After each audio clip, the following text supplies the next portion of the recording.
श्री गणेशाय नमः।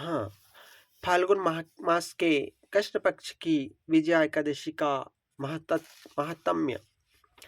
धर्मराज युधिष्ठिर बोले, हे जनार्दन, फाल्गुन मास के कृष्ण पक्ष की एकादशी का क्या नाम है तथा उसकी विधि क्या है, सो सब कहिए।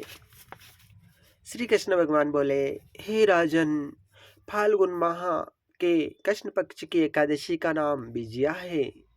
उसके व्रत के प्रभाव से मनुष्य को विजय मिलती है। इस विजया एकादशी के महात्म के श्रवण व पठन से समस्त पाप नष्ट हो जाते हैं। देवर्षि नारद के पूछने पर ब्रह्मा जी ने इसे बताया था। त्रेता युग में श्री रामचंद्र जी को जब 14 वर्ष के लिए वनवास हो गया था और वहां पंचवटी पर सीता जी का हरण हो गया, तो वे उनकी खोज में समुद्र के किनारे जा पहुंचे।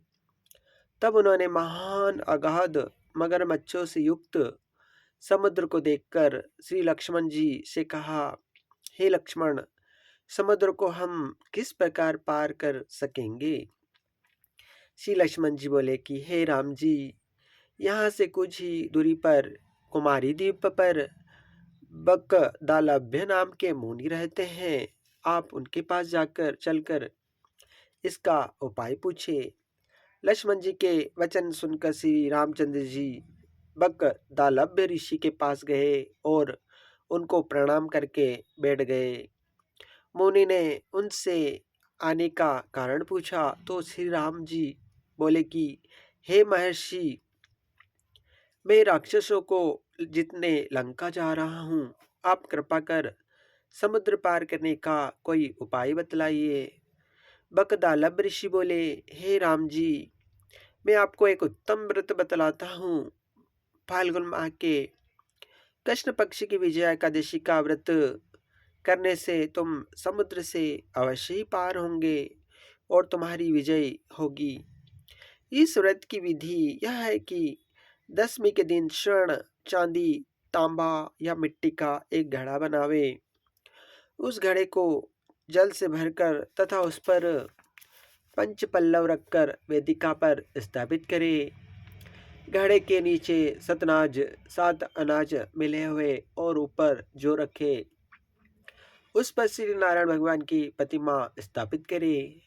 एकादशी के दिन स्नान आदि नित्य कर्म से निर्वत होकर धूप दीप निवेद आदि नारायण से भगवान की पूजा करे।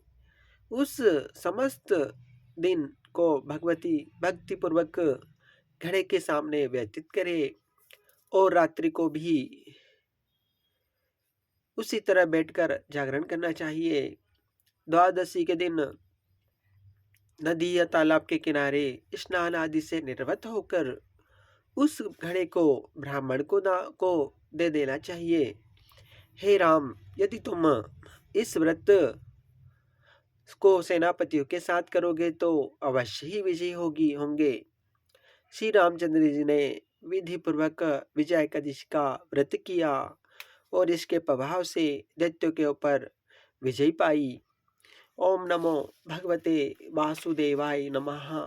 ओम कर्पूरगौरवं कर्णावतारं संसारसारं